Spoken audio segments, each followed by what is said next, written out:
Rappel théorique. L'entête HTTPX frame.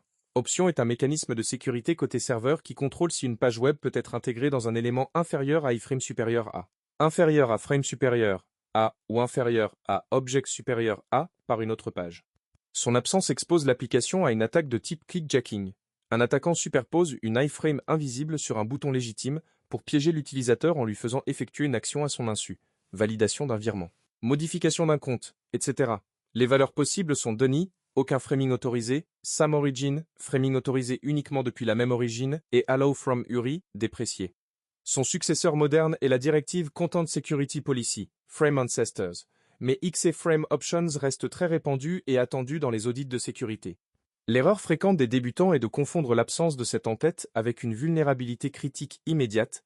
La criticité dépend du contexte applicatif. Une page de login sans X-Frame, option, est bien plus grave qu'une page marketing. Mini-exemple, une requête GET sur https://exemple.com. Retournez en tête. Si aucun X-Frame option ni frame ancestor n'apparaît, la page est potentiellement frameable.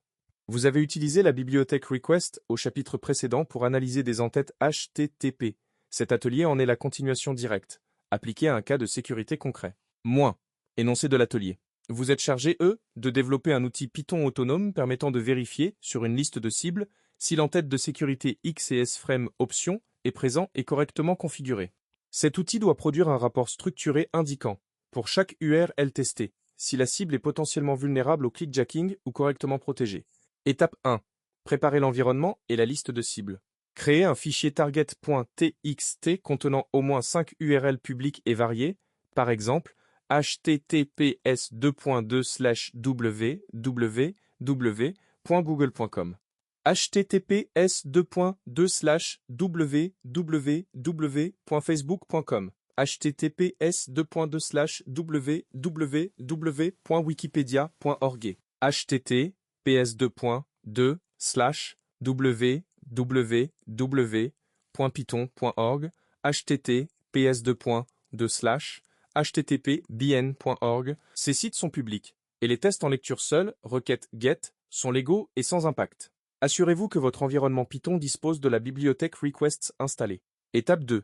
Écrire le script de vérification. Développer un script check-bas xframe.py qui lit les URL depuis target.txt, envoie une requête http get pour chaque URL. Avec un timeout raisonnable et un user agent personnalisé, inspecte les entêtes de la réponse pour détecter X-Frame option et, en bonus, la directive Frame Ancestors dans Content Security Policy.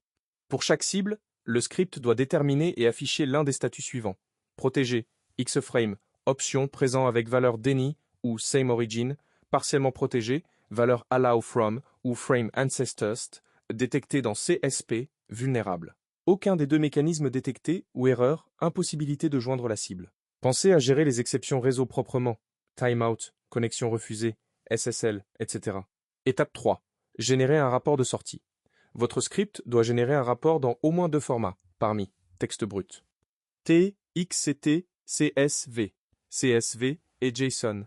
JSON. Le rapport doit contenir pour chaque URL, l'URL testé, le statut de protection, la valeur exacte de l'entête XFrame option si présent, la valeur de frame ancestor si détectée, et le code de statut HTTP reçu. Vous avez déjà pratiqué la génération de rapports multiformats lors du mini-projet ME. Réutilisez cette logique. Étape 4. Analyser et commenter les résultats. Ajoutez dans votre livrable un fichier analyse.md ou analyse.txt dans lequel vous expliquez en quelques lignes quelles cibles sont vulnérables, pourquoi l'absence de XFrame option n'est pas toujours critique, et dans quel contexte vous recommanderiez en priorité de corriger cette faille. Ce commentaire doit démontrer votre capacité à contextualiser la vulnérabilité, pas seulement à la détecter mécaniquement. Étape 5. Bonus. Tester sur un serveur local. Si vous souhaitez aller plus loin, créez un mini-serveur Flask local qui répond sur 2 routes, /safe, qui renvoie XFrame option, Denis, et /vulnérable, qui ne renvoie aucun en-tête de sécurité. Ajoutez ces 2 URL à votre liste de cibles et vérifiez que votre outil les détecte correctement. Ce bonus renforce votre compréhension du cycle complet attaque-défense.